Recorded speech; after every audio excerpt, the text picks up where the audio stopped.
Nature by Ralph Waldo Emerson. Introduction. A subtle chain of countless rings the next unto the farthest brings. The eye reads omens where it goes, and speaks all languages, the rose.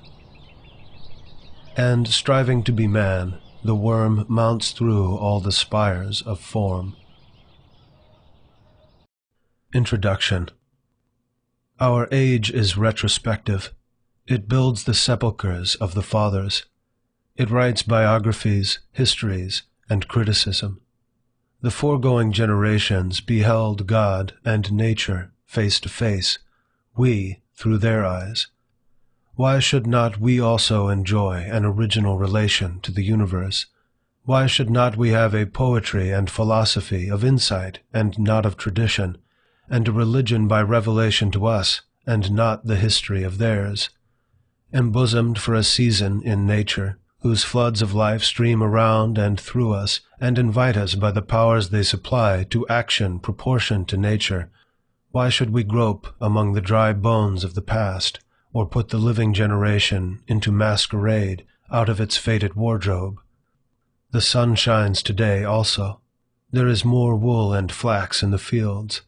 There are new lands, new men, new thoughts. Let us demand our own works and laws and worship. Undoubtedly, we have no questions to ask which are unanswerable. We must trust the perfection of the creation so far as to believe that whatever curiosity the order of things has awakened in our minds, the order of things can satisfy. Every man's condition is a solution in hieroglyphic to those inquiries he would put. He acts it as life before he apprehends it as truth. In like manner, nature is already, in its forms and tendencies, describing its own design. Let us interrogate the great apparition that shines so peacefully around us. Let us inquire, to what end is nature? All science has one aim, namely, to find a theory of nature. We have theories of races and of functions, but scarcely yet a remote approach to an idea of creation. We are now so far from the road to truth that religious leaders dispute and hate each other, and speculative men are esteemed unsound and frivolous. But to a sound judgment, the most abstract truth is the most practical. Whenever a true theory appears, it will be its own evidence. Its test is that it will explain all phenomena. Now many are thought not only unexplained, but inexplicable, as language, sleep, madness, dreams, beasts, sex. Philosophically considered, the universe is composed of nature and the soul. Strictly speaking, therefore, all that is separate from us, all which philosophy distinguishes as the not me, that is, both nature and art, all other men and my own body, must be ranked under this name, nature. In enumerating the values of nature and casting up their sum, I shall use the word in both senses, in its common and in its philosophical import. In inquiries so general as our present one, the inaccuracy is not material. No confusion of thought will occur. Nature, in the common sense, refers to essences unchanged by man: space, the air, the river, the leaf. Art is applied to the mixture of his will with the same things, as in a house, a canal, a statue, a picture. But his operations taken together are so insignificant, a little chipping, baking, patching, and washing, that in an impression so grand as that of the world on the human mind, they do not vary the result. Chapter 1. Nature. To go into solitude, a man needs to retire as much from his chamber as from society. I am not solitary whilst I read and write, though nobody is with me. But if a man would be alone, let him look at the stars. The rays that come from those heavenly worlds will separate between him and what he touches. One might think the atmosphere was made transparent with this design, to give man, in the heavenly bodies, the perpetual presence of the sublime. Seen in the streets of cities, how great they are! If the stars should appear one night in 1,000 years, how would men believe and adore, and preserve for many generations the remembrance of the city of God which had been shown? But every night come out these envoys of beauty, and light the universe with their admonishing smile. The stars awaken a certain reverence, because though always present, they are inaccessible. But all natural objects make a kindred impression when the mind is open to their influence. Nature never wears a mean appearance. Neither does the wisest man extort her secret and lose his curiosity by finding out all her perfection. Nature never became a toy to a wise spirit. The flowers, the animals, the mountains reflected the wisdom of his best hour as much as they had delighted the simplicity of his childhood. When we speak of nature in this manner, we have a distinct but most poetical sense in the mind. We mean the integrity of impression made by manifold natural objects. It is this which distinguishes the stick of timber of the woodcutter from the tree of the poet.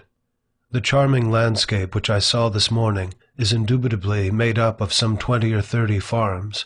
Miller owns this field, Locke that, and Manning the woodland beyond, but none of them owns the landscape. There is a property in the horizon which no man has but he whose eye can integrate all the parts, that is, the poet. This is the best part of these men's farms, yet to this their warranty deeds give no title. To speak truly, few adult persons can see nature. Most persons do not see the sun. At least they have a very superficial seeing. The sun illuminates only the eye of the man, but shines into the eye and the heart of the child. The lover of nature is he whose inward and outward senses are still truly adjusted to each other, who has retained the spirit of infancy even into the era of manhood. His intercourse with heaven and earth becomes part of his daily food. In the presence of nature, a wild delight runs through the man, in spite of real sorrows. Nature says, "He is my creature, and maugre all his impertinent griefs, he shall be glad with me." Not the sun or the summer alone, but every hour and season yields its tribute of delight, for every hour and change corresponds to and authorizes a different state of the mind, from breathless noon to grimmest midnight. Nature is a setting that fits equally well a comic or a mourning piece. In good health, the air is a cordial of incredible virtue. Crossing a bare common, in snow puddles, at twilight, under a clouded sky, without having in my thoughts any occurrence of special good fortune, I have enjoyed a perfect exhilaration. I am glad to the brink of fear. In the woods, too, a man casts off his years, as the snake his slough, and at what period soever of life is always a child. In the woods is perpetual youth. Within these plantations of God a decorum and sanctity reign. A perennial festival is dressed, and the guest sees not how he should tire of them in 1,000 years. In the woods we return to reason and faith. There I feel that nothing can befall me in life, no disgrace, no calamity, leaving me my eyes, which nature cannot repair. Standing on the bare ground, my head bathed by the blithe air and uplifted into infinite space, all mean egotism vanishes. I become a transparent eyeball. I am nothing. I see all. The currents of the universal being circulate through me. I am part or particle of God.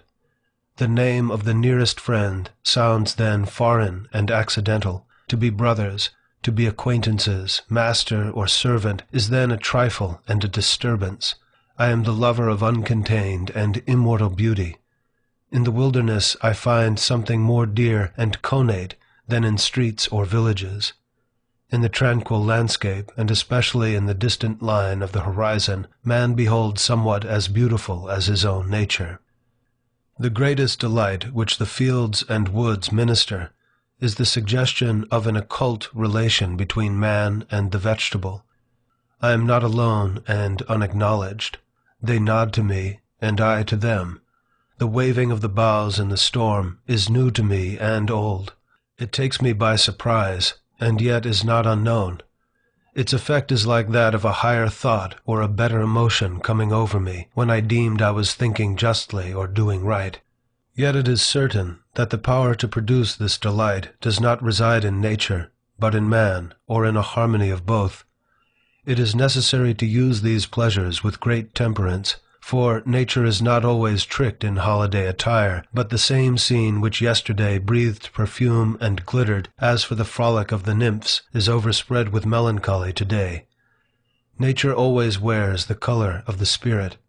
To a man laboring under calamity, the heat of his own fire hath sadness in it. Then there is a kind of contempt of the landscape, felt by him who has just lost by death a dear friend. The sky is less grand as it shuts down over less worth in the population. End of Chapter 1. Chapter 2. Commodity. Whoever considers the final cause of the world will discern a multitude of uses that result. They all admit of being thrown into one of the following classes: commodity, beauty, language, and discipline. Under the general name of commodity, I rank all those advantages which our senses owe to nature. This, of course, is a benefit which is temporary and mediate, not ultimate, like its service to the soul. Yet, although low, it is perfect in its kind, and is the only use of nature which all men apprehend. The misery of man appears like childish petulance when we explore the steady and prodigal provision that has been made for his support and delight on this green ball which floats him through the heavens. What angels invented these splendid ornaments, these rich conveniences, this ocean of air above, this ocean of water beneath, this firmament of earth between, this zodiac of lights, this tent of dropping clouds, this striped coat of climates, this fourfold year? Beasts, fire, water, stones, and corn serve him. The field is at once his floor, his workyard, his playground, his garden, and his bed. More servants wait on man than he'll take notice of. Nature, in its ministry to man, is not only the material, but is also the process and the result. All the parts incessantly work into each other's hands for the profit of man. The wind sows the seed. The sun evaporates the sea, the wind blows the vapor to the field, the ice on the other side of the planet condenses rain on this. The rain feeds the plant feeds the animal, and thus the endless circulations of the divine charity nourish man. The useful arts are reproductions or new combinations by the wit of man of the same natural benefactors. He no longer waits for favoring gales, but by means of steam he realizes the fable of Aeolus's bag, and carries the 32 winds in the boiler of his boat. To diminish friction he paves the road with iron bars, and mounting a coach with a shipload of men, animals, and merchandise behind him, he darts through the country, from town to town, like an eagle or a swallow through the air. By the aggregate of these aids, he is the face of the world changed, from the era of Noah to that of Napoleon. The private poor man hath cities, ships, canals, bridges built for him. He goes to the post office, and the human race run on his errands, to the bookshop, and the human race read and write of all that happens for him, to the courthouse, and nations repair his wrongs. He sets his house upon the road, and the human race go forth every morning, and shovel out the snow, and cut a path for him. But there is no need of specifying particulars in this class of uses. The catalogue is endless, and the examples so obvious that I shall leave them to the reader's reflection, with the general remark that this mercenary benefit is one that has respect to a farther good. A man is fed, not that he may be fed, but that he may work. End of Chapter 2. Nature, by Ralph Waldo Emerson. Chapter 3. Beauty. A nobler want of man is served by nature, namely, the love of beauty. The ancient Greeks called the world cosmos, beauty. Such is the constitution of all things, or such the plastic power of the human eye, that the primary forms, as the sky, the mountain, the tree, the animal, give us a delight in and for themselves, a pleasure arising from outline, color, motion, and grouping. This seems partly owing to the eye itself. The eye is the best of artists.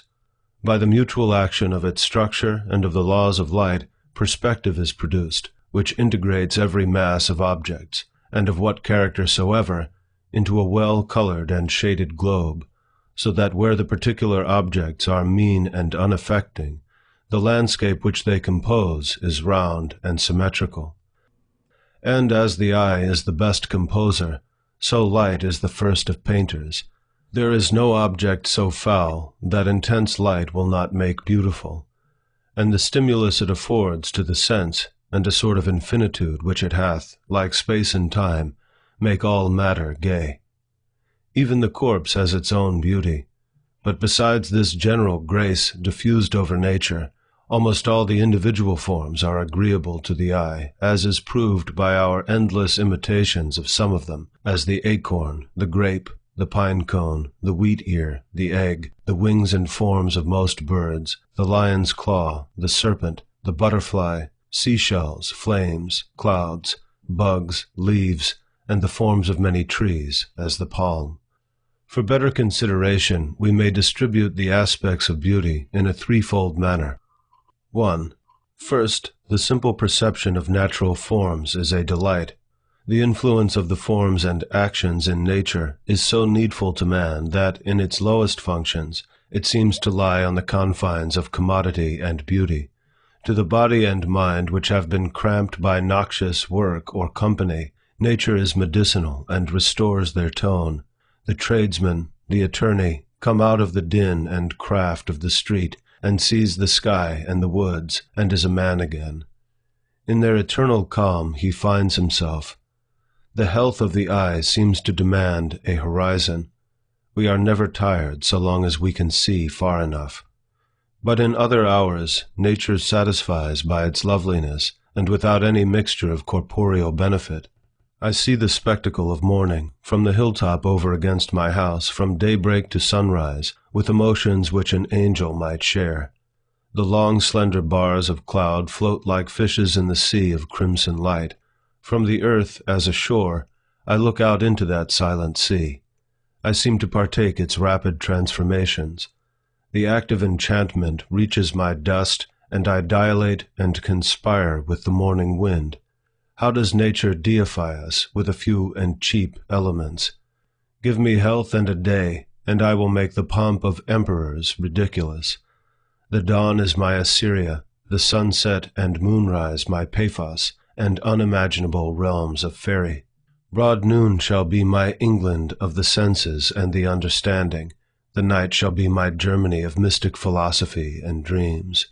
Not less excellent, except for our less susceptibility in the afternoon, was the charm last evening of a January sunset. The western clouds divided and subdivided themselves into pink flakes modulated with tints of unspeakable softness, and the air had so much life and sweetness that it was a pain to come within doors.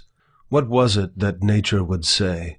Was there no meaning in the live repose of the valley behind the mill, and which Homer or Shakespeare could not reform for me in words? The leafless trees become spires of flame in the sunset, with the blue east for their background, and the stars of the dead calices of flowers, and every withered stem and stubble rimed with frost, contribute something to the mute music. The inhabitants of cities suppose that the country landscape is pleasant only half the year. I please myself with the graces of the winter scenery, and believe that we are as much touched by it as by the genial influences of summer. To the attentive eye, each moment of the year has its own beauty, and in the same field it beholds every hour a picture which was never seen before, and which shall never be seen again. The heavens change every moment, and reflect their glory or gloom on the plains beneath. The state of the crop in the surrounding farms alters the expression of the earth from week to week. The succession of native plants in the pastures and roadsides, which makes the silent clock by which time tells the summer hours, will make even the divisions of the day sensible to a keen observer. The tribes of birds and insects, like the plants punctual to their time, follow each other, and the year has room for all. By watercourses the variety is greater. In July, the blue pontederia or pickerel weed blooms in large beds in the shallow parts of our pleasant river, and swarms with yellow butterflies in continual motion. Art cannot rival this pomp of purple and gold. Indeed, the river is a perpetual gala, and boasts each month a new ornament. But this beauty of nature which is seen and felt as beauty is the least part. The shows of day, the dewy morning, the rainbow, mountains, orchards in blossom, stars, moonlight, shadows in still water, and the like, if too eagerly hunted, become shows merely, and mock us with their unreality. Go out of the house to see the moon, and 'tis mere tinsel. It will not please as when its light shines upon your necessary journey. The beauty that shimmers in the yellow afternoons of October, whoever could clutch it? Go forth to find it, and it is gone. 'Tis only a mirage as you look from the windows of diligence. 2. The presence of a higher, namely, of the spiritual element, is essential to its perfection. The high and divine beauty, which can be loved without effeminacy, is that which is found in combination with the human will. Beauty is the mark God sets upon virtue. Every natural action is graceful. Every heroic act is also decent, and causes the place and the bystanders to shine. We are taught by great actions that the universe is the property of every individual in it. Every rational creature has all nature for his dowry and estate. It is his, if he will. He may divest himself of it. He may creep into a corner and abdicate his kingdom, as most men do, but he is entitled to the world by his constitution. In proportion to the energy of his thought and will, he takes up the world into himself. All those things for which men plow, build, or sail obey virtue, said Sallust. The winds and waves, said Gibbon, are always on the side of the ablest navigators. So are the sun and moon and all the stars of heaven. When a noble act is done, perchance in a scene of great natural beauty, when Leonidas and his 300 martyrs consume one day in dying, and the sun and moon come each and look at them once in the steep defile of Thermopylae, when Arnold Winkelried, in the high Alps, under the shadow of the avalanche, gathers in his side a sheaf of Austrian spears to break the line for his comrades, are not these heroes entitled to add the beauty of the scene to the beauty of the deed? When the bark of Columbus nears the shore of America, before it the beach lined with savages, fleeing out of all their huts of cane, the sea behind, and the purple mountains of the Indian archipelago around, can we separate the man from the living picture? Does not the New World clothe his form with her palm groves and savannas as fit drapery? Ever does natural beauty steal in like air, and envelop great actions. When Sir Harry Vane was dragged up the Tower Hill, sitting on a sled, to suffer death as the champion of the English laws, one of the multitude cried out to him, "You never sat on so glorious a seat."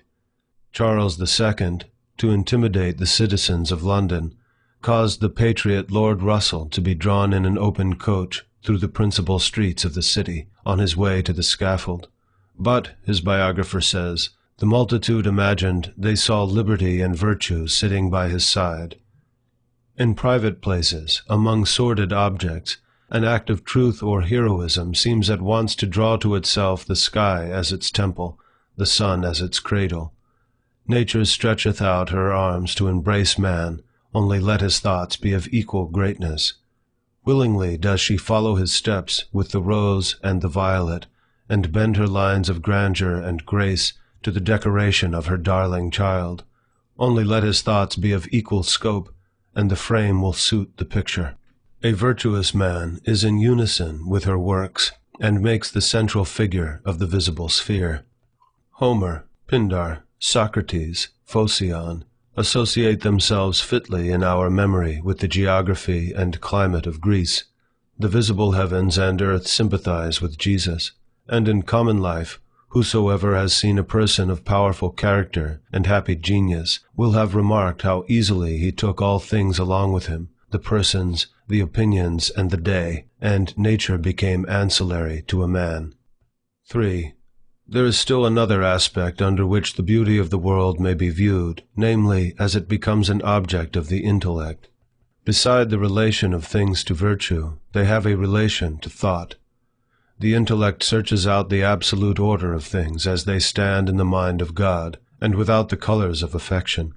The intellectual and the active power seem to succeed each other, and the exclusive activity of the one generates the exclusive activity of the other.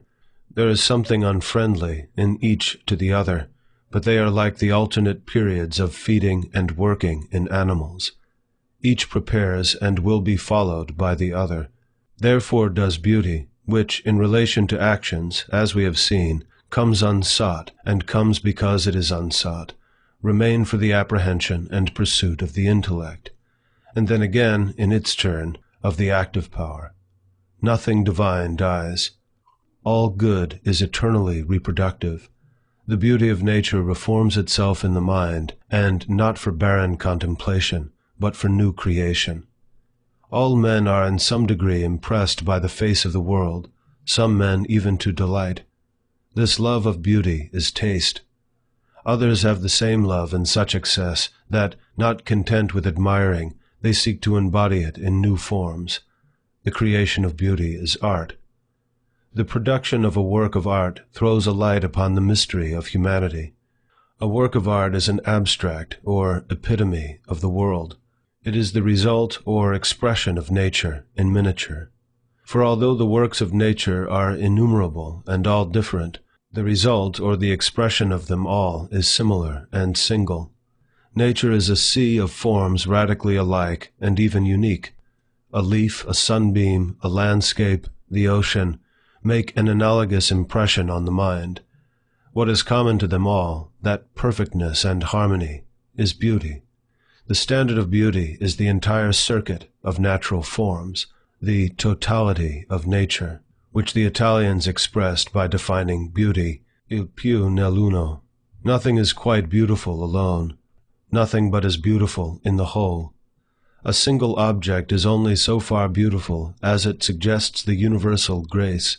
The poet, the painter, the sculptor, the musician, the architect, seek each to concentrate this radiance of the world on one point, and each in his several work to satisfy the love of beauty which stimulates him to produce. Thus is art, a nature passed through the alembic of man. Thus in art does nature work through the will of a man filled with the beauty of her first works. The world thus exists to the soul to satisfy the desire of beauty. This element I call an ultimate end. No reason can be asked or given why the soul seeks beauty. Beauty, in its largest and profoundest sense, is one expression for the universe. God is the all-fair. Truth and goodness and beauty are but different faces of the same all. But beauty in nature is not ultimate. It is the herald of inward and eternal beauty, and is not alone a solid and satisfactory good. It must stand as a part, and not as yet the last or highest expression of the final cause of nature. End of Chapter 3. Chapter 4. Language. Language is a third use which nature subserves to man. Nature is the vehicle and threefold degree. 1. Words are signs of natural facts. 2. Particular natural facts are symbols of particular spiritual facts. 3. Nature is the symbol of spirit. 1. Words are signs of natural facts. The use of natural history is to give us aid in supernatural history. The use of the outer creation to give us language for the beings and changes of the inward creation.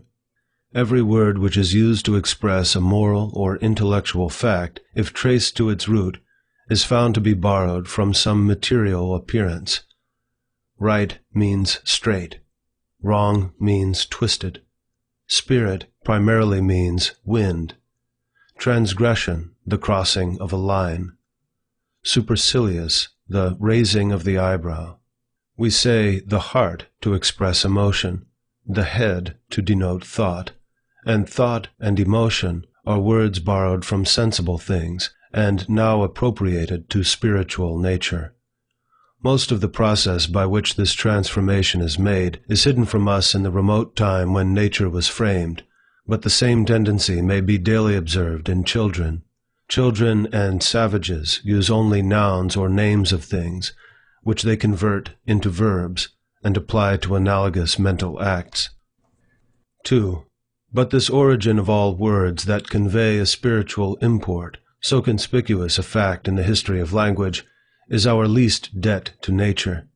It is not words only that are emblematic. It is things which are emblematic.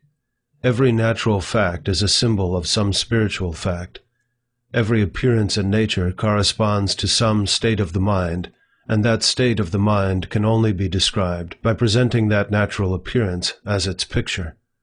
An enraged man is a lion, a cunning man is a fox, a firm man is a rock, a learned man is a torch.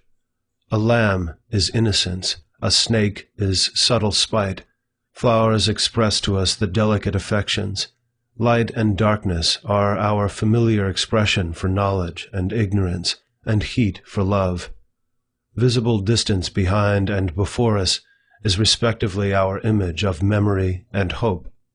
Who looks upon a river in a meditative hour, and is not reminded of the flux of all things? Throw a stone into the stream, and the circles that propagate themselves are the beautiful type of all influence. Man is conscious of a universal soul within or behind his individual life, wherein, as in a firmament, the natures of justice, truth, love, freedom arise and shine. This universal soul he calls reason. It is not mine or thine or his, but we are its. We are its property and men. And the blue sky in which the private earth is buried, the sky with its eternal calm and full of everlasting orbs, is the type of reason.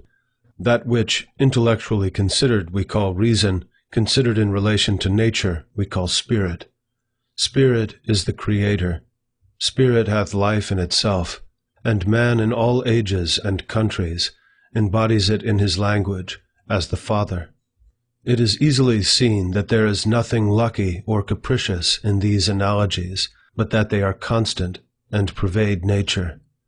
These are not the dreams of a few poets here and there, but man is an analogist and studies relations in all objects. He is placed in the center of beings, and a ray of relation passes from every other being to him, and neither can man be understood without these objects, nor these objects without man. All the facts in natural history taken by themselves have no value, but are barren, like a single sex. But marry it to human history, and it is full of life.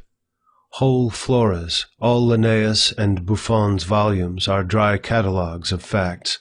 But the most trivial of these facts, the habit of a plant, the organs or work, or noise of an insect, applied to the illustration of a fact in intellectual philosophy, or in any way associated to human nature, affects us in the most lively and agreeable manner.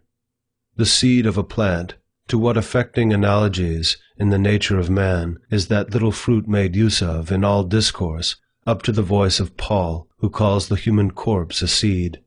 It is sown a natural body, it is raised a spiritual body. The motion of the earth round its axis, and round the sun, makes the day and the year. These are certain amounts of brute light and heat, but is there no intent of an analogy between man's life and the seasons? And do the seasons gain no grandeur or pathos from that analogy? The instincts of the ant are very unimportant, considered as the ant's, but the moment a ray of relation is seen to extend from it to man, and the little drudge is seen to be a monitor, a little body with a mighty heart, then all its habits, even that said to be recently observed, that it never sleeps, become sublime. Because of this radical correspondence between visible things and human thoughts, savages, who have only what is necessary, converse in figures. As we go back in history, language becomes more picturesque until its infancy, when it is all poetry, or all spiritual facts are represented by natural symbols. The same symbols are found to make the original elements of all languages. It has moreover been observed that the idioms of all languages approach each other in passages of the greatest eloquence and power, and as this is the first language, so is it the last. This immediate dependence of language upon nature, this conversion of an outward phenomenon into a type of somewhat in human life, never loses its power to affect us. It is this which gives that piquancy to the conversation of a strong-natured farmer or backwoodsman, which all men relish. A man's power to connect his thought with its proper symbol, and so to utter it, depends on the simplicity of his character, that is, upon his love of truth and his desire to communicate it without loss. The corruption of man is followed by the corruption of language. When simplicity of character and the sovereignty of ideas is broken up by the prevalence of secondary desires, the desire of riches, of pleasure, of power, and of praise, and duplicity and falsehood take place of simplicity and truth, the power over nature as an interpreter of the will is in a degree lost. New imagery ceases to be created, and old words are perverted to stand for things which are not. A paper currency is employed when there is no bullion in the vaults. In due time the fraud is manifest, and words lose all power to stimulate the understanding or the affections. Hundreds of writers may be found in every long-civilized nation who for a short time believe and make others believe that they see and utter truths, who do not of themselves clothe one thought in its natural garment, but who feed unconsciously on the language created by the primary writers of the country, those, namely, who hold primarily on nature. But wise men pierce this rotten diction, and fasten words again to visible things, so that picturesque language is at once a commanding certificate that he who employs it is a man in alliance with truth and God. The moment our discourse rises above the ground line of familiar facts, and is inflamed with passion or exalted by thought, it clothes itself in images. A man conversing in earnest, if he watch his intellectual processes, will find that a material image, more or less luminous, arises in his mind, cotemporaneous with every thought, which furnishes the vestment of the thought. Hence, good writing and brilliant discourse are perpetual allegories. This imagery is spontaneous. It is the blending of experience with the present action of the mind. It is proper creation. It is the working of the original cause through the instruments he has already made. These facts may suggest the advantage which the country life possesses for a powerful mind over the artificial and curtailed life of cities. We know more from nature than we can at will communicate. Its light flows into the mind evermore, and we forget its presence. The poet, the orator, bred in the woods, whose senses have been nourished by their fair and appeasing changes year after year, without design and without heed, shall not lose their lesson altogether in the roar of cities or the broil of politics. Long hereafter, amidst agitation and terror in national councils, in the hour of revolution, these solemn images shall reappear in their morning luster as fit symbols and words of the thoughts which the passing events shall awaken. At the call of a noble sentiment, again the woods wave, the pines murmur, the river rolls and shines, and the cattle low upon the mountains, as he saw and heard them in his infancy. And with these forms, the spells of persuasion, the keys of power, are put into his hands. 3. We are thus assisted by natural objects in the expression of particular meanings. But how great a language to convey such peppercorn informations! Did it need such noble races of creatures, this profusion of forms, this host of orbs in heaven, to furnish man with the dictionary and grammar of his municipal speech? Whilst we use this grand cipher to expedite the affairs of our pot and kettle, we feel that we have not yet put it to its use, neither are able. We are like travelers using the cinders of a volcano to roast their eggs. Whilst we see that it always stands ready to clothe what we would say, we cannot avoid the question whether the characters are not significant of themselves. Have mountains and waves and skies no significance but what we consciously give them when we employ them as emblems of our thoughts? The world is emblematic, Parts of speech are metaphors, because the whole of nature is a metaphor of the human mind. The laws of moral nature answer to those of matter as face to face in a glass. The visible world and the relation of its parts is the dial plate of the invisible. The axioms of physics translate the laws of ethics. Thus, the whole is greater than its part. Reaction is equal to action. The smallest weight may be made to lift the greatest, the difference of weight being compensated by time, and many the like propositions, which have an ethical as well as physical sense. These propositions have a more extensive and universal sense when applied to human life than when confined to technical use.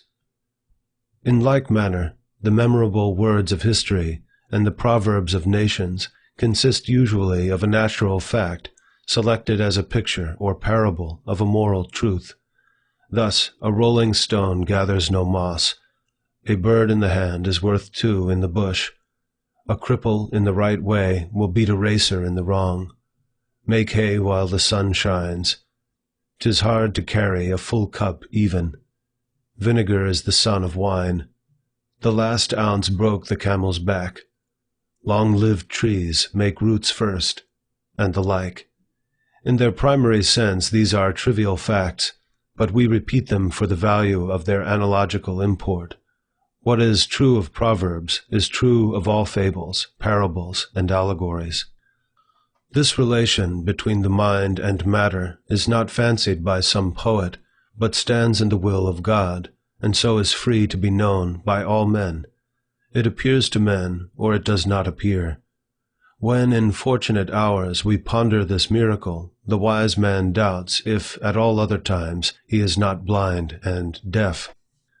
Can these things be, and overcome us like a summer's cloud, without our special wonder? For the universe becomes transparent, and the light of higher laws than its own shines through it. It is the standing problem which has exercised the wonder and the study of every fine genius since the world began, from the era of the Egyptians and the Brahmins to that of Pythagoras, of Plato, of Bacon, of Leibniz, of Swedenborg.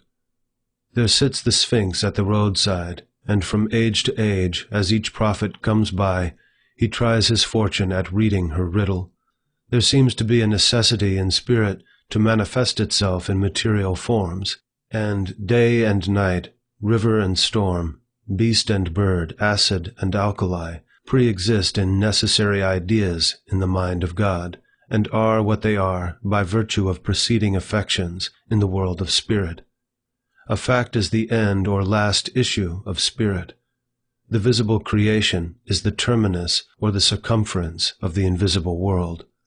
Material objects, said a French philosopher, are necessarily kinds of scoriae of the substantial thoughts of the Creator, which must always preserve an exact relation to their first origin. In other words, visible nature must have a spiritual and moral side. This doctrine is abstruse, and though the images of garment, scoriae, mirror, etc., may stimulate the fancy, we must summon the aid of subtler and more vital expositors to make it plain. Every scripture is to be interpreted by the same spirit which gave it forth, is the fundamental law of criticism. A life in harmony with nature, the love of truth and virtue, will purge the eyes to understand her text. By degrees we may come to know the primitive sense of the permanent objects of nature, so that the world shall be to us an open book, and every form significant of its hidden life and final cause. A new interest surprises us, whilst under the view now suggested, we contemplate the fearful extent and multitude of objects. Since every object rightly seen unlocks a new faculty of the soul. That which was unconscious truth becomes, when interpreted and defined in an object, a part of the domain of knowledge, a new weapon in the magazine of power. End of chapter 4.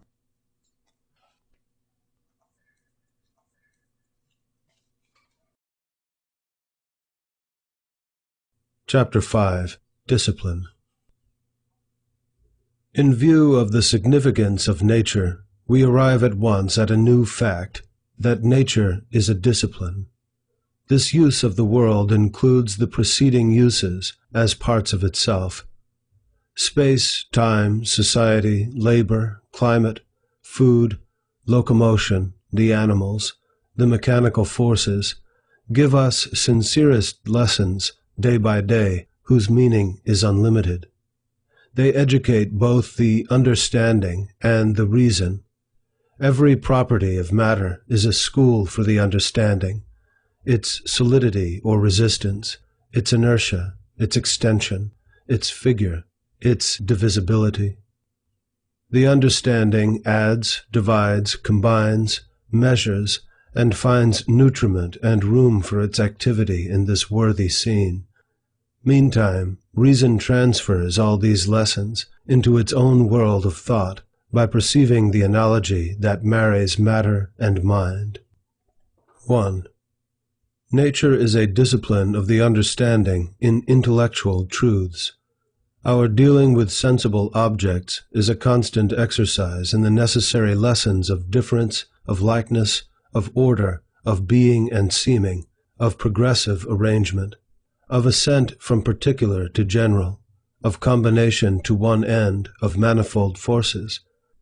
Proportioned to the importance of the organ to be formed is the extreme care with which its tuition is provided, a care pretermitted in no single case. What tedious training day after day, year after year, never ending, to form the common sense! What continual reproduction of annoyances, inconveniences, dilemmas! What rejoicing over us of little men! What disputing of prices! What reckonings of interest! And all to form the hand of the mind, to instruct us that good thoughts are no better than good dreams, unless they be executed. The same good office is performed by property and its filial systems of debt and credit. Debt, grinding debt, whose iron face the widow, the orphan, and the sons of genius fear and hate.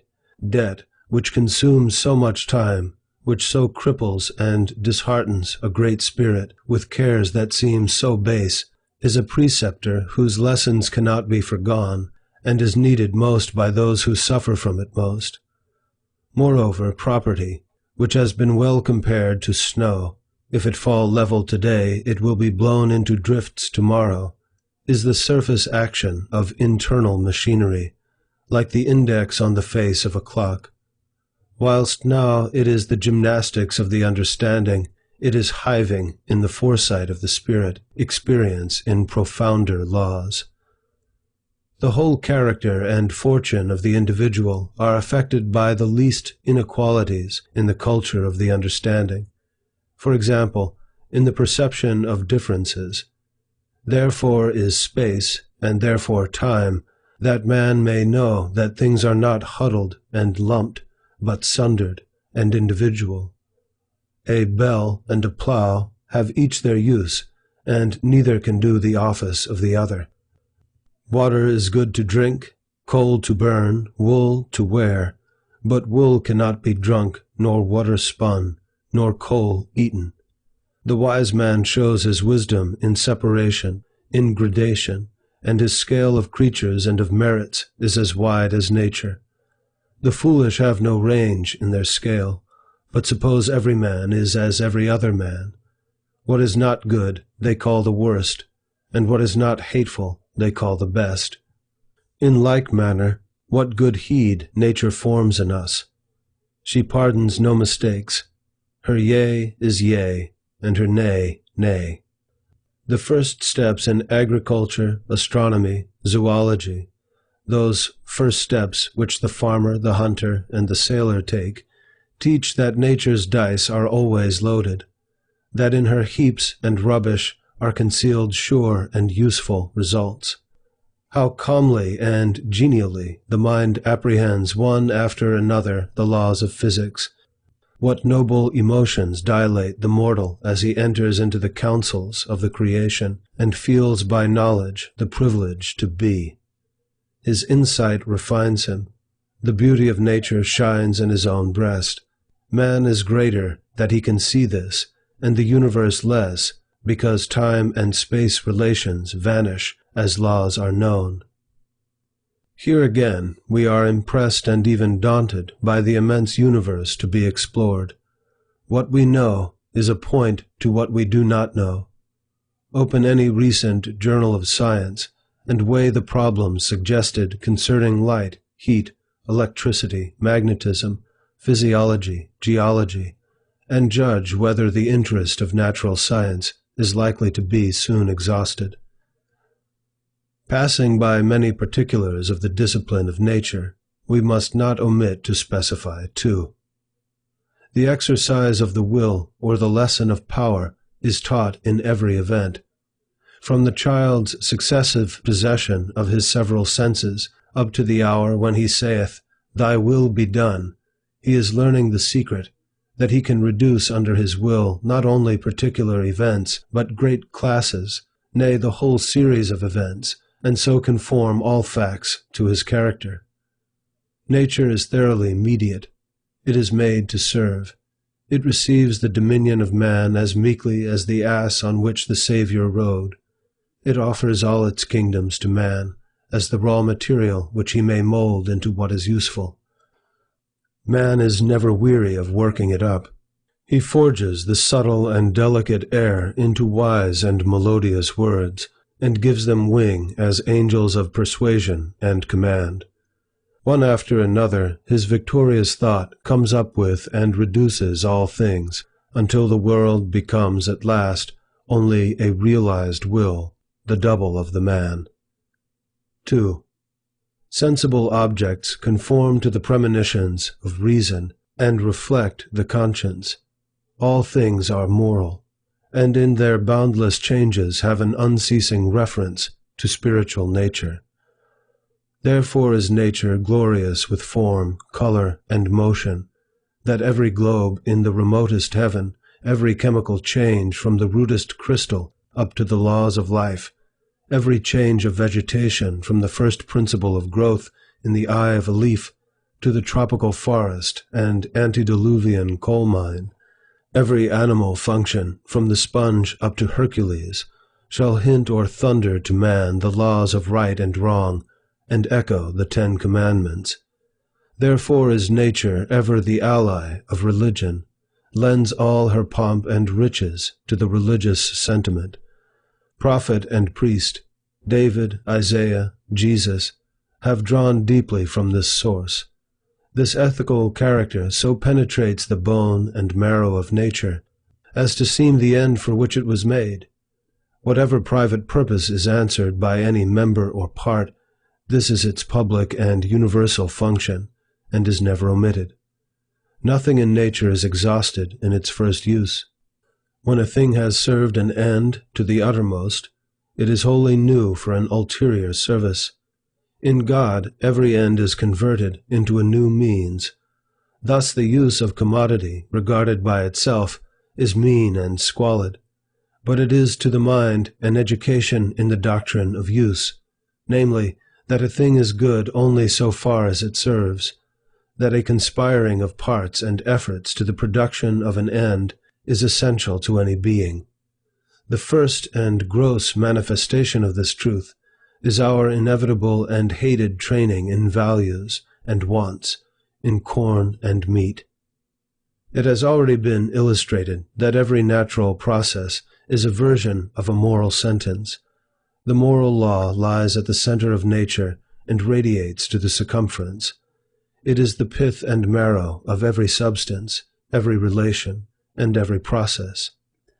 All things with which we deal preach to us. What is a farm but a mute gospel? The chaff and the wheat, weeds and plants, blight, rain, insects, sun. It is a sacred emblem from the first furrow of spring to the last stack which the snow of winter overtakes in the fields. But the sailor, the shepherd, the miner, the merchant, in their several resorts, have each an experience precisely parallel and leading to the same conclusion, because all organizations are radically alike.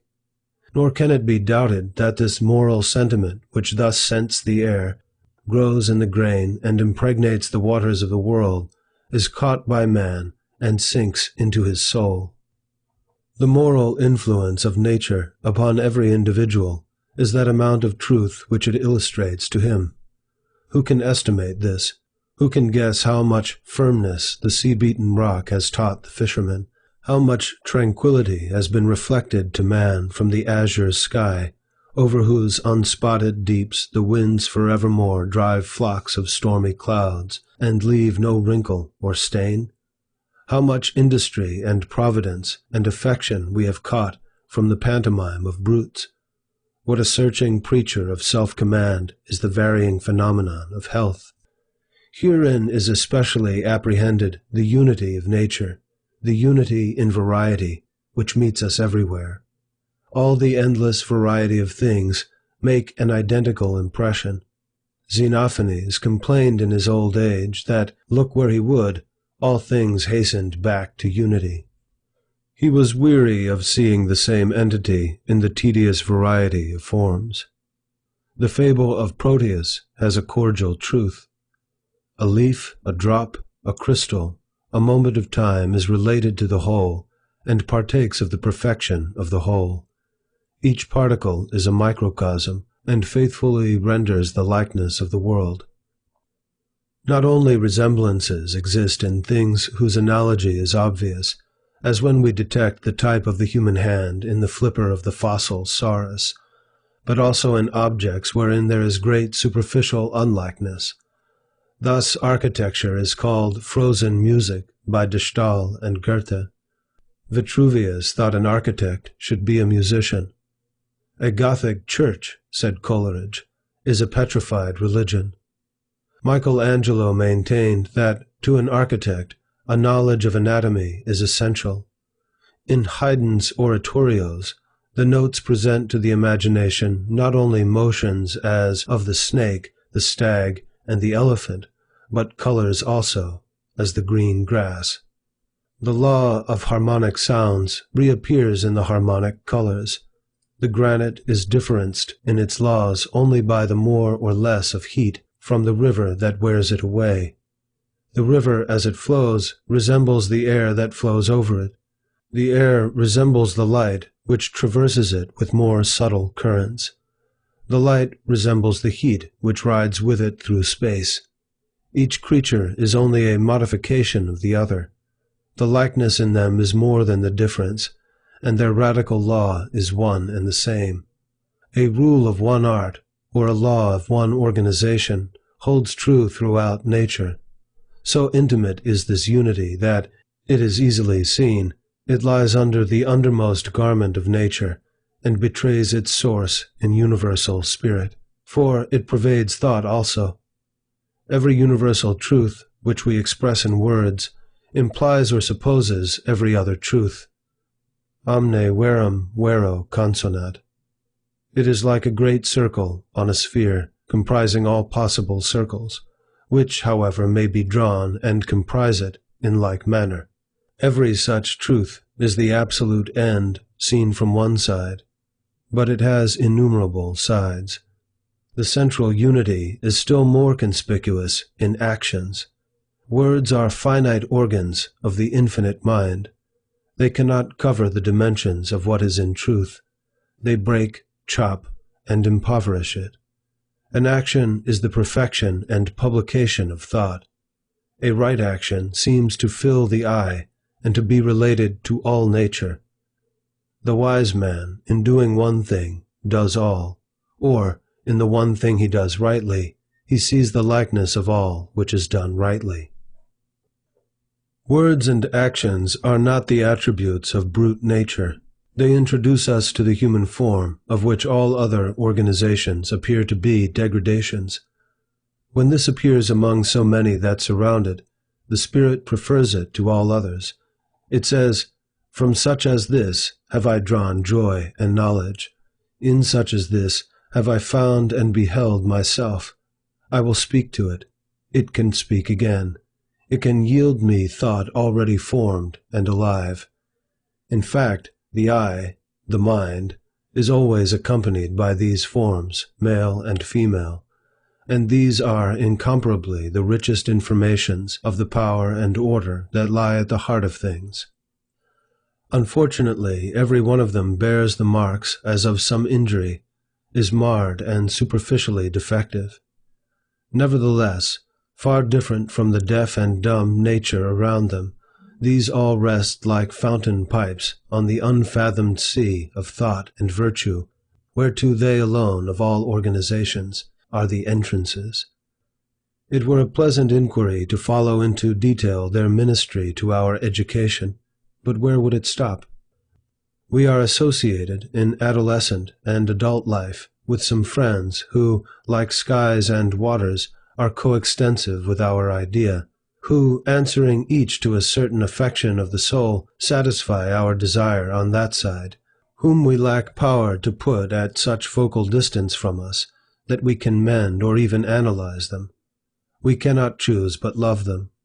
When much intercourse with a friend has supplied us with a standard of excellence, and has increased our respect for the resources of God, who thus sends a real person to outgo our ideal, when he has moreover become an object of thought, and, whilst his character retains all its unconscious effect, is converted in the mind into solid and sweet wisdom, it is a sign to us that his office is closing, and he is commonly withdrawn from our sight in a short time.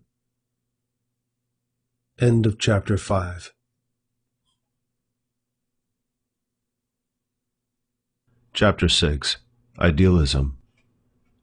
Thus is the unspeakable, but intelligible and practicable meaning of the world conveyed to man, the immortal pupil, in every object of sense.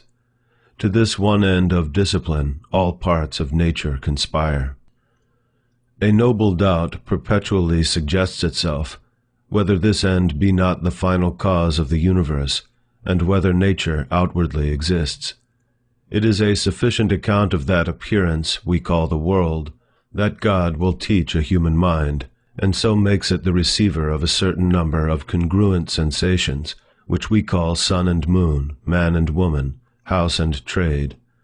In my utter impotence to test the authenticity of the report of my senses, to know whether the impressions they make on me correspond with outlying objects, what difference does it make whether Orion is up there in heaven, or some god paints the image in the firmament of the soul? The relations of parts and the end of the whole remaining the same, what is the difference whether land and sea interact, and worlds revolve and intermingle without number or end, deep yawning under deep, and galaxy balancing galaxy throughout absolute space, or whether, without relations of time and space, the same appearances are inscribed in the constant faith of man? Whether nature enjoy a substantial existence without, or is only in the apocalypse of the mind, it is alike useful and alike venerable to me. Be it what it may, it is ideal to me, so long as I cannot try the accuracy of my senses. The frivolous make themselves merry with the ideal theory, if its consequences were burlesque, as if it affected the stability of nature. It surely does not. God never jests with us, and will not compromise the end of nature by permitting any inconsequence in its procession. Any distrust of the permanence of laws would paralyze the faculties of man.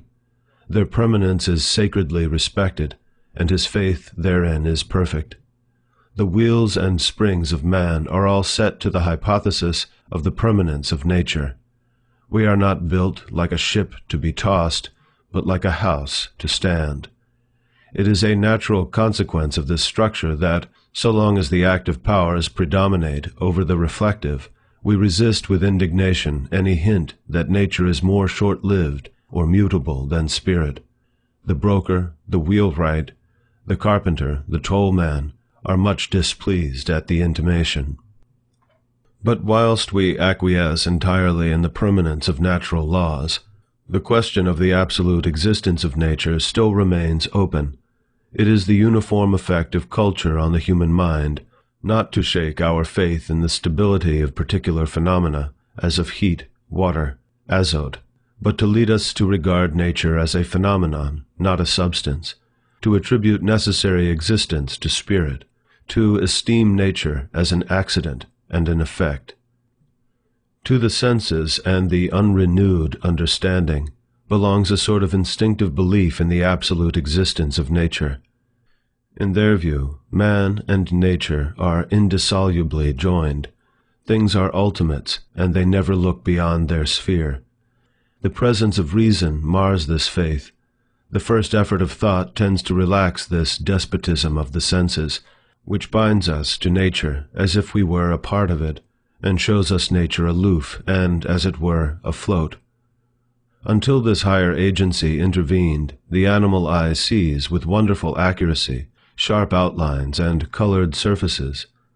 When the eye of reason opens, to outline and surface are at once added grace and expression. These proceed from imagination and affection, and abate somewhat of the angular distinctness of objects. If the reason be stimulated to more earnest vision, outlines and surfaces become transparent, and are no longer seen. Causes and spirits are seen through them.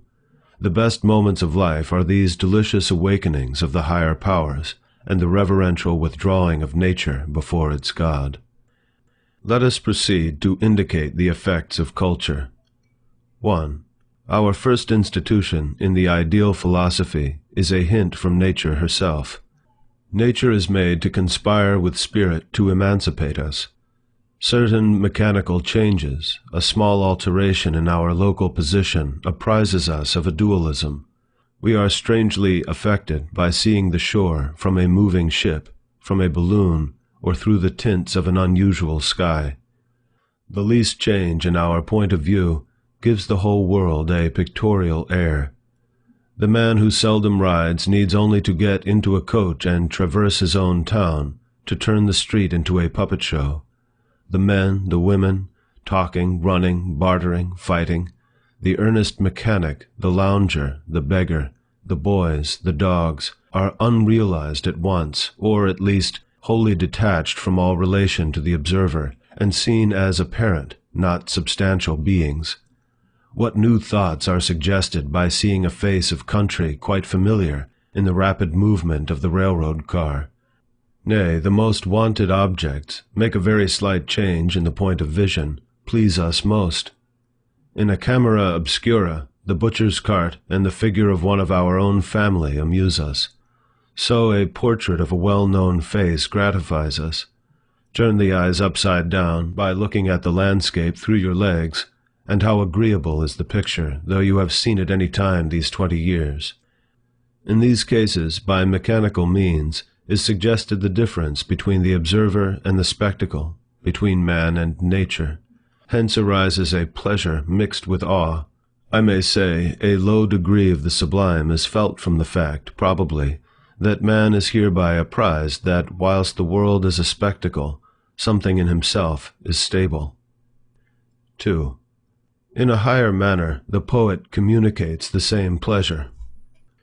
By a few strokes he delineates, as on air, the sun, the mountain, the camp, the city, the hero, the maiden, not different from what we know them, but only lifted from the ground and afloat before the eye. He unfixes the land and the sea, makes them revolve around the axis of his primary thought, and disposes them anew. Possessed himself by a heroic passion, he uses matter as symbols of it. The sensual man conforms thoughts to things. The poet conforms things to his thoughts. The one esteems nature as rooted and fast, the other as fluid, and impresses his being thereon. To him, the refractory world is ductile and flexible. He invests dust and stones with humanity, and makes them the words of the reason.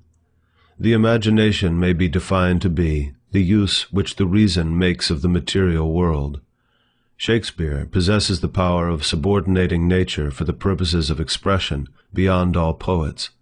His imperial muse tosses the creation like a bauble from hand to hand, and uses it to embody any caprice of thought that is uppermost in his mind.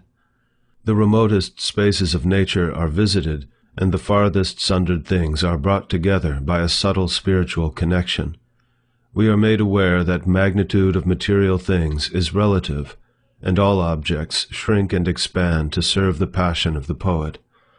Thus in his sonnets, the lays of birds, the scents and dyes of flowers, he finds to be the shadow of his beloved.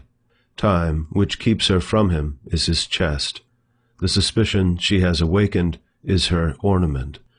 The ornament of beauty is suspect, a crow which flies in heaven's sweetest air. His passion is not the fruit of chance, it swells as he speaks to a city or a state. No, it was builded far from accident, it suffers not in smiling pomp, nor falls under the brow of thralling discontent. It fears not policy, that heretic, that works on leases of short-numbered hours, but all alone stands hugely politic. In the strength of his constancy, the pyramids seem to him recent and transitory. The freshness of youth and love dazzles him with its resemblance to morning. Take those lips away, which so sweetly were forsworn, and those eyes, the break of day, lights that do mislead the morn. The wild beauty of this hyperbole, I may say in passing, it would not be easy to match in literature. This transfiguration which all material objects undergo through the passion of the poet, this power which he exerts to dwarf the great, to magnify the small, might be illustrated by 1,000 examples from his plays. I have before me The Tempest, and will cite only these few lines. Ariel, the strong-based promontory have I made shake, and by the spurs plucked up the pine and cedar. Prospero calls for music to soothe the frantic Alonso and his companions. A solemn air, and the best comforter to an unsettled fancy, cure thy brains now useless, boiled within thy skull. Again, the charm dissolves apace, and as the morning steals upon the night, melting the darkness, so their rising senses begin to chase the ignorant fumes that mantle their clearer reason. Their understanding begins to swell, and the approaching tide will shortly fill the reasonable shores that now lie foul and muddy. The perception of real affinities between events, that is to say, of ideal affinities, for those only are real, enables the poet thus to make free with the most imposing forms and phenomena of the world, and to assert the predominance of the soul. 3. Whilst thus the poet animates nature with his own thoughts, he differs from the philosopher only herein, that the one proposes beauty as his main end, the other truth. But the philosopher, not less than the poet, postpones the apparent order and relations of things to the empire of thought. The problem of philosophy, according to Plato, is, for all that exists conditionally, to find a ground unconditioned and absolute. It proceeds on the faith that a law determines all phenomena, which being known, the phenomena can be predicted. That law, when in the mind, is an idea. Its beauty is infinite. The true philosopher and the true poet are one, and a beauty which is truth, and a truth which is beauty, is the aim of both. Is not the charm of one of Plato's or Aristotle's definitions strictly like that of the Antigone of Sophocles? It is, in both cases, that a spiritual life has been imparted to nature, that the solid-seeming block of matter has been pervaded and dissolved by a thought, that this feeble human being has penetrated the vast masses of nature with an informing soul, and recognized itself in their harmony, that is, seized their law. In physics, when this is attained, the memory disburdens itself of its cumbrous catalogues of particulars, and carries centuries of observation in a single formula. Thus even in physics, the material is degraded before the spiritual. The astronomer, the geometer, rely on their irrefragable analysis, and disdain the results of observation. The sublime remark of Euler on his law of arches, this will be found contrary to all experience, yet is true, had already transferred nature into the mind, and left matter like an outcast corpse. 4. Intellectual science has been observed to beget invariably a doubt of the existence of matter. Turgot said, "He that has never doubted the existence of matter may be assured he has no aptitude for metaphysical inquiries. It fastens the attention upon immortal, necessary, uncreated natures, that is, upon ideas, and in their presence we feel that the outward circumstance is a dream and a shade. Whilst we wait in this Olympus of gods, we think of nature as an appendix to the soul.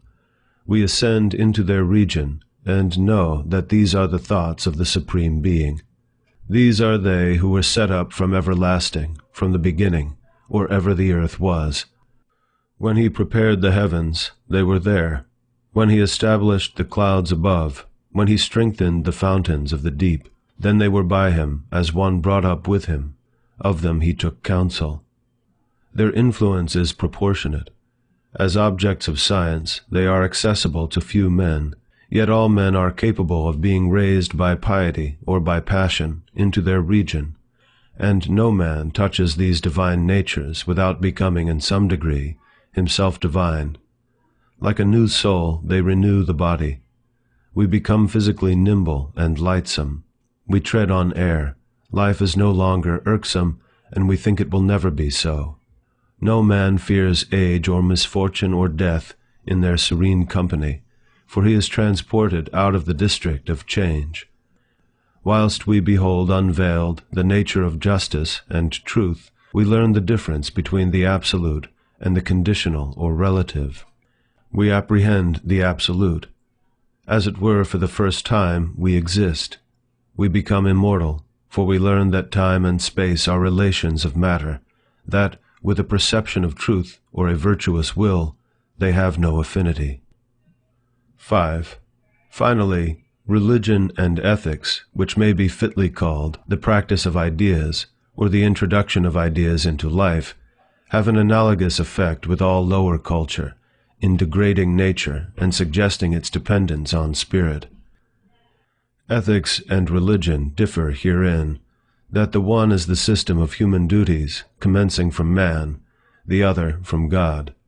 Religion includes the personality of God. Ethics does not. They are one to our present design.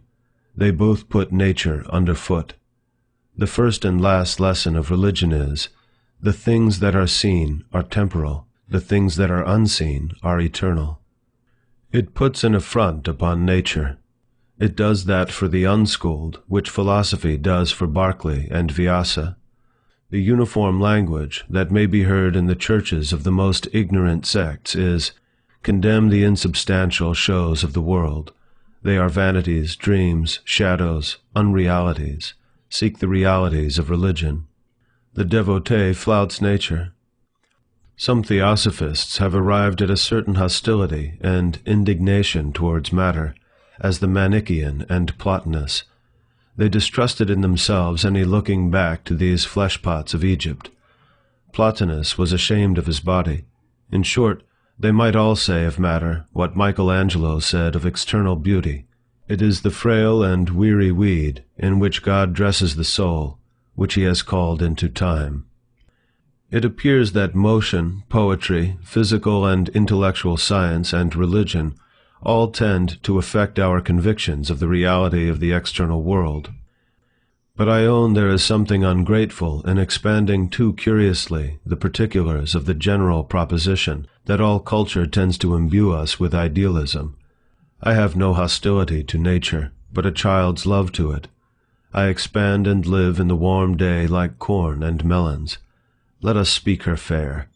I do not wish to fling stones at my beautiful mother, nor soil any gentle nest. I only wish to indicate the true position of nature in regard to man, wherein to establish man all right education tends, as the ground which to attain is the object of human life, that is, of man's connection with nature. Culture inverts the vulgar views of nature, and brings the mind to call that apparent which it uses to call real, and that real which it uses to call visionary. Children, it is true, believe in the external world. The belief that it appears only is an afterthought, but with culture this faith will as surely arise on the mind as did the first. The advantage of the ideal theory over the popular faith is this, that it presents the world in precisely that view which is most desirable to the mind. It is, in fact, the view which reason, both speculative and practical, that is, philosophy and virtue, take. For, seen in the light of thought, the world always is phenomenal, and virtue subordinates it to the mind. Idealism sees the world in God. It beholds the whole circle of persons and things, of actions and events, of country and religion, not as painfully accumulated, atom after atom, act after act, in an aged, creeping past, but as one vast picture which God paints on the instant eternity for the contemplation of the soul. Therefore the soul holds itself off from a too trivial and microscopic study of the universal tablet. It respects the end too much to immerse itself in the means. It sees something more important in Christianity than the scandals of ecclesiastical history or the niceties of criticism, and very incurious concerning persons or miracles, and not at all disturbed by chasms of historical evidence, it accepts from God the phenomenon, as it finds it, as the pure and awful form of religion in the world. It is not hot and passionate at the appearance of what it calls its own good or bad fortune, at the union or opposition of other persons. No man is its enemy. It accepts whatsoever befalls as part of its lesson. It is a watcher more than a doer, and it is a doer only that it may the better watch. End of chapter 6.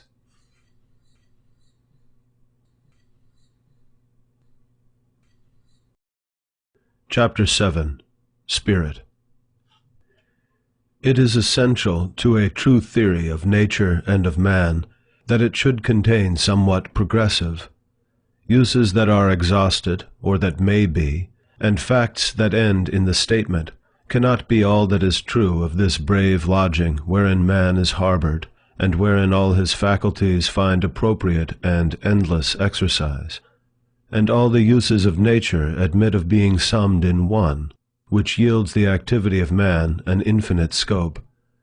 Through all its kingdoms, to the suburbs and outskirts of things, it is faithful to the cause whence it had its origin. It always speaks of spirit. It suggests the absolute. It is a perpetual effect. It is a great shadow pointing always to the sun behind us. The aspect of nature is devout. Like the figure of Jesus, she stands with bended head and hands folded upon the breast. The happiest man is he who learns from nature the lesson of worship. Of that ineffable essence which we call spirit, he that thinks most will say least. We can foresee God in the coarse and, as it were, distant phenomena of matter. But when we try to define and describe himself, both language and thought desert us, and we are as helpless as fools and savages. That essence refuses to be recorded in propositions, but when man has worshipped him intellectually, the noblest ministry of nature is to stand as the apparition of God. It is the organ through which the universal spirit speaks to the individual, and strives to lead back the individual to it. When we consider spirit, we see that the views already presented do not include the whole circumference of man. We must add some related thoughts. 3 problems are put by nature to the mind. What is matter? Whence is it? And where to? The first of these questions only the ideal theory answers. Idealism saith, matter is a phenomenon, not a substance. Idealism acquaints us with the total disparity between the evidence of our own being and the evidence of the world's being. The one is perfect, the other incapable of any assurance. The mind is a part of the nature of things. The world is a divine dream, from which we may presently awake to the glories and certainties of day. Idealism is a hypothesis to account for nature by other principles than those of carpentry and chemistry. Yet, if it only deny the existence of matter, it does not satisfy the demands of the spirit. It leaves God out of me. It leaves me in the splendid labyrinth of my perceptions, to wander without end. Then the heart resists it, because it balks the affections in denying substantive being to men and women.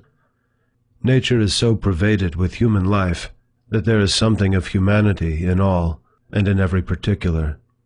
But this theory makes nature foreign to me, and does not account for that consanguinity which we acknowledge to it.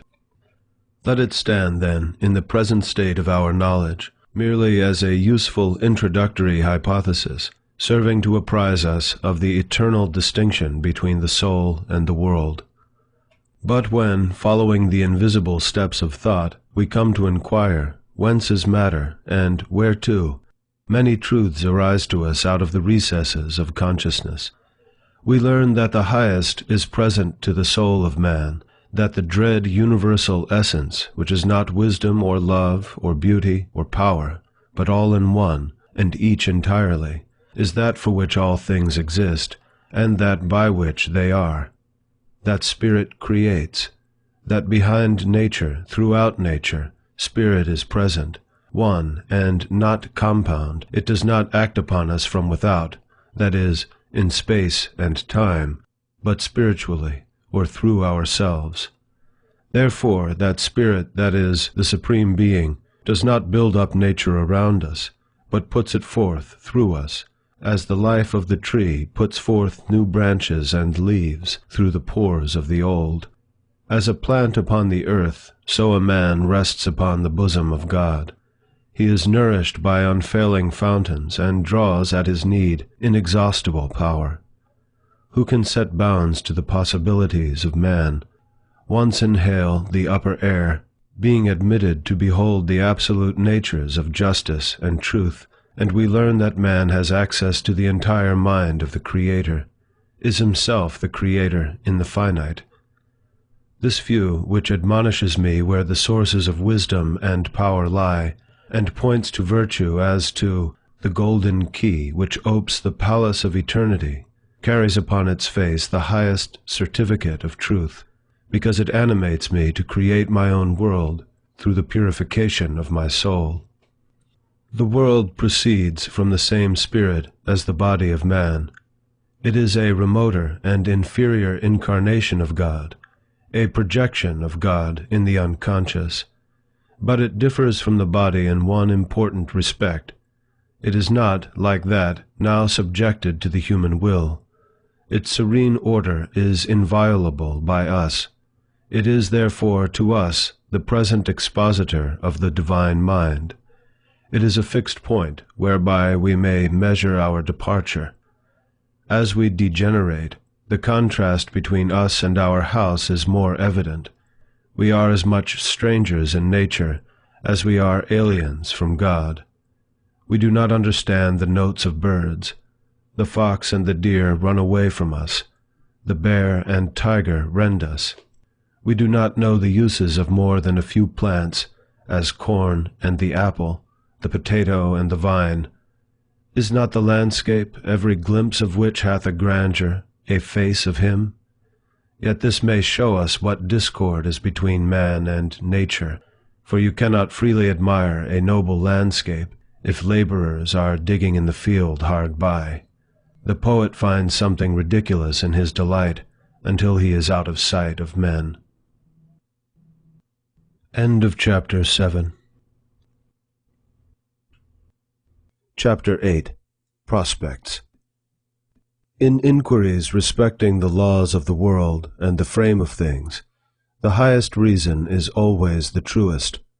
That which seems faintly possible, it is so refined, is often faint and dim, because it is deepest seated in the mind, among the eternal verities. Empirical science is apt to cloud the sight, and, by the very knowledge of functions and processes, to bereave the student of the manly contemplation of the whole. The savant becomes unpoetic. But the best-read naturalist, who lends an entire and devout attention to truth, will see that there remains much to learn of his relation to the world, and that it is not to be learned by any addition or subtraction or other comparison of known quantities, but is arrived at by untaught sallies of the spirit, by a continual self-recovery, and by entire humility. He will perceive that there are far more excellent qualities in the student than preciseness and infallibility, that a guess is often more fruitful than an indisputable affirmation, and that a dream may let us deeper into the secret of nature than 100 concerted experiments. For the problems to be solved are precisely those which the physiologist and the naturalist omit to state. It is not so pertinent to man to know all the individuals of the animal kingdom as it is to know whence and whereto is this tyrannizing unity in his constitution, which evermore separates and classifies things, endeavoring to reduce the most diverse to one form. When I behold a rich landscape, it is less to my purpose to recite correctly the order and superposition of the strata, than to know why all thought of multitude is lost in a tranquil sense of unity. I cannot greatly honor minuteness in details, so long as there is no hint to explain the relation between things and thoughts, no ray upon the metaphysics of conchology, of botany, of the arts, to show the relation of the forms of flowers, shells, animals, architecture, to the mind, and build science upon ideas. In a cabinet of natural history, we become sensible of a certain occult recognition and sympathy in regard to the most unwieldy and eccentric forms of beast, fish, and insect.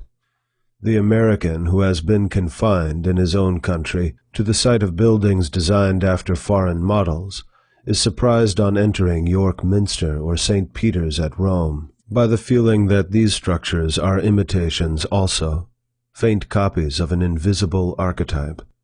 Nor has science sufficient humanity, so long as the naturalist overlooks that wonderful congruity which subsists between man and the world, of which he is lord, not because he is the most subtle inhabitant, but because he is its head and heart, and finds something of himself in every great and small thing, in every mountain stratum, in every new law of color, fact of astronomy, or atmospheric influence which observation or analysis lay open.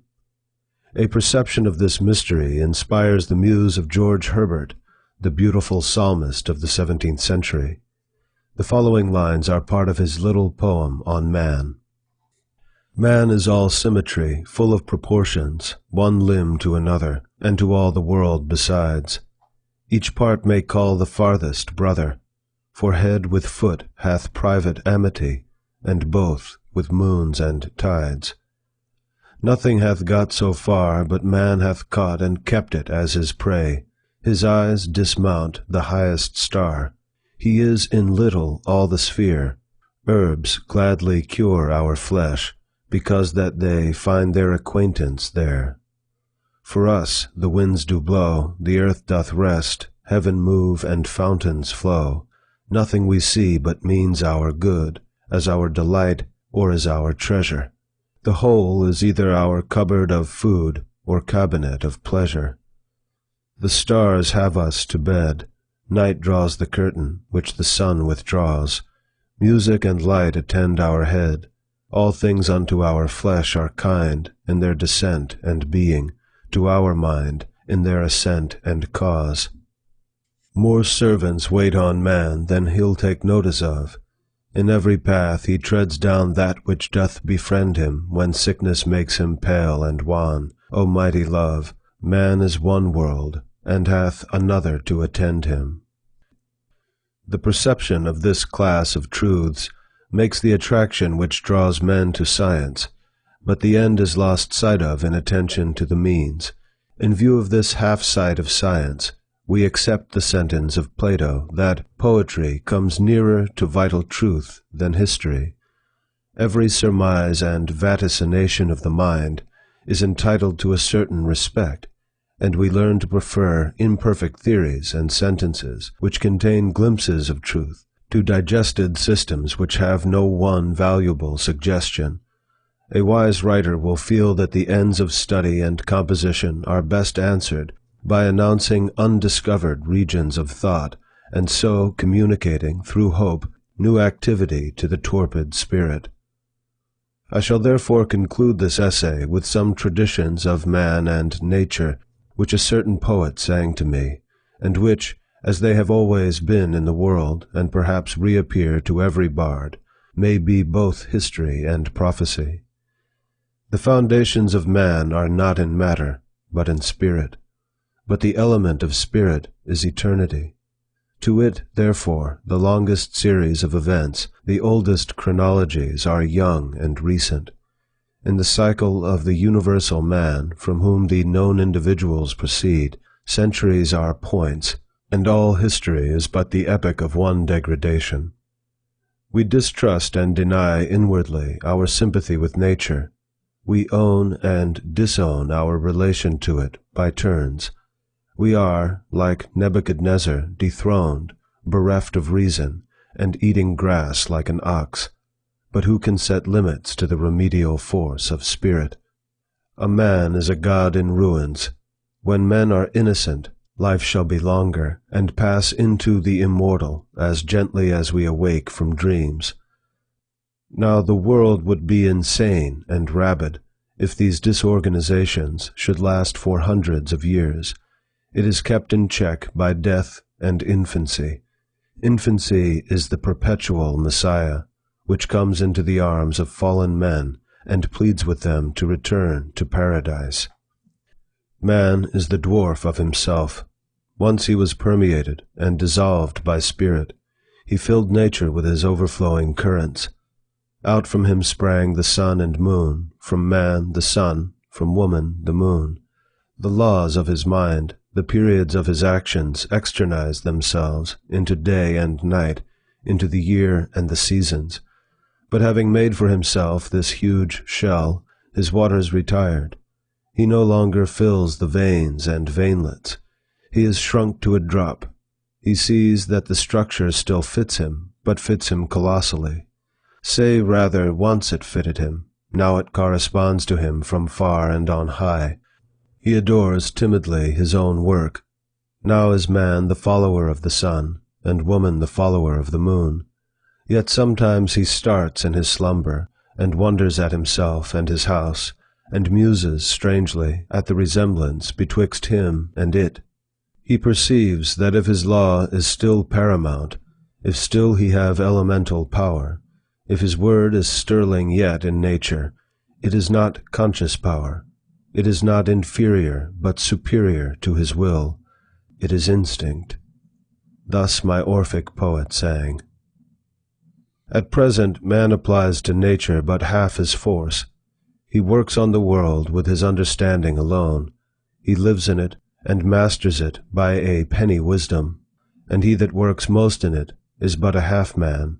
And whilst his arms are strong and his digestion good, his mind is imbruted, and he is a selfish savage. His relation to nature, his power over it, is through the understanding, as by manure. The economic use of fire, wind, water, and the mariner's needle, steam, coal, chemical agriculture, the repairs of the human body by the dentist and the surgeon. This is such a resumption of power as if a banished king should buy his territories inch by inch, instead of vaulting at once into his throne. Meantime, in the thick darkness, there are not wanting gleams of a better light, occasional examples of the action of man upon nature with his entire force, with reason as well as understanding.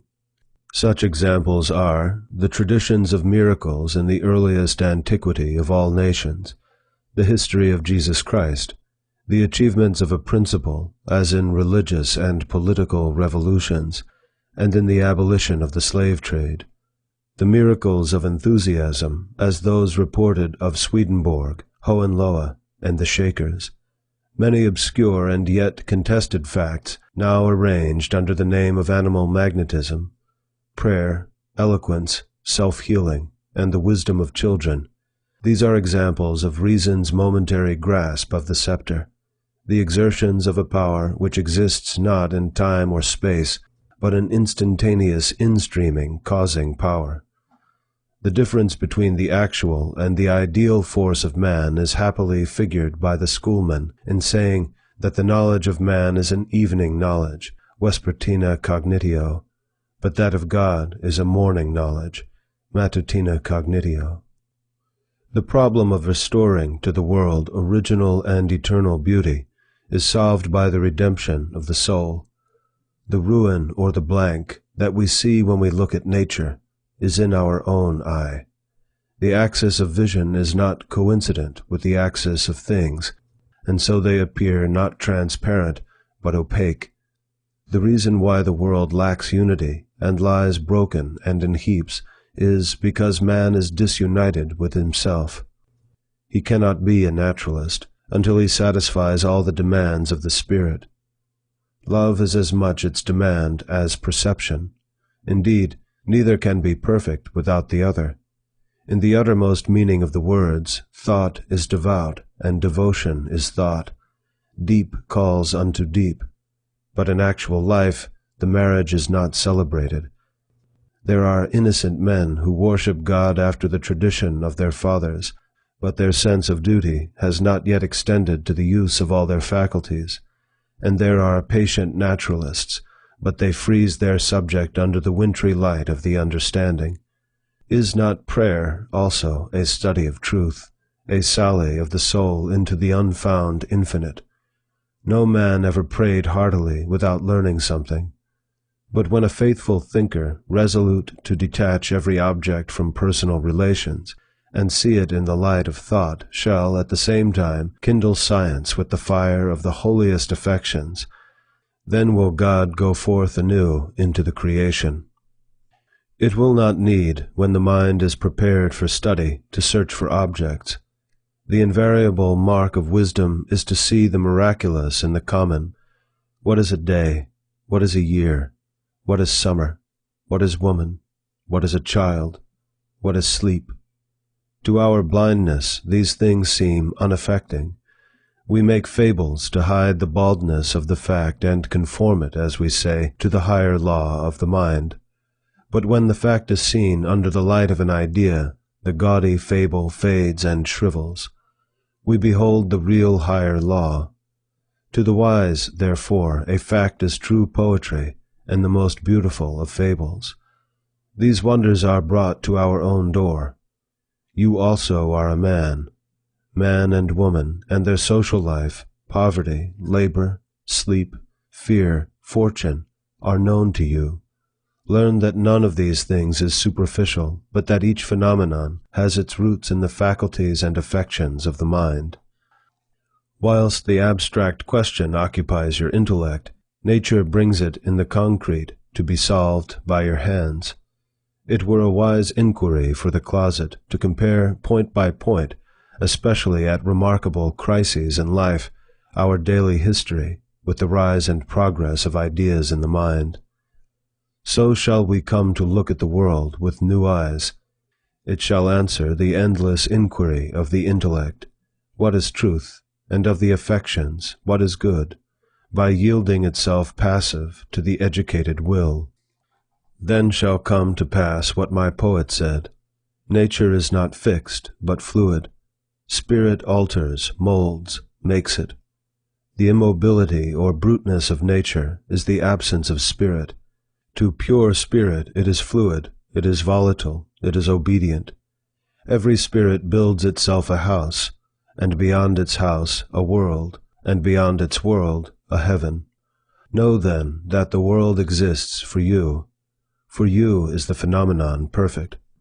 What we are, that only can we see. All that Adam had, all that Caesar could, you have and can do. Adam called his house heaven and earth. Caesar called his house Rome. You perhaps call yours a cobbler's trade, 100 acres of plowed land, or a scholar's garret. Yet line for line and point for point, your dominion is as great as theirs, though without fine names. Build, therefore, your own world. As fast as you conform your life to the pure idea in your mind, that will unfold its great proportions. A correspondent revolution in things will attend the influx of the spirit. So fast will disagreeable appearances, swine, spiders, snakes, pests, madhouses, prisons, enemies, vanish. They are temporary, and shall be no more seen. The sordor and filths of nature, the sun shall dry up, and the wind exhale, as when the summer comes from the south, the snowbanks melt, and the face of the earth becomes green before it, so shall the advancing spirit create its ornaments along its path, and carry with it the beauty it visits, and the song which enchants it. It shall draw beautiful faces, warm hearts, wise discourse, and heroic acts around its way, until evil is no more seen. The kingdom of man over nature, which cometh not with observation, a dominion such as now is beyond his dream of God, he shall enter without more wonder than the blind man feels who is gradually restored to perfect sight. End of chapter 8. End of Nature by Ralph Waldo Emerson.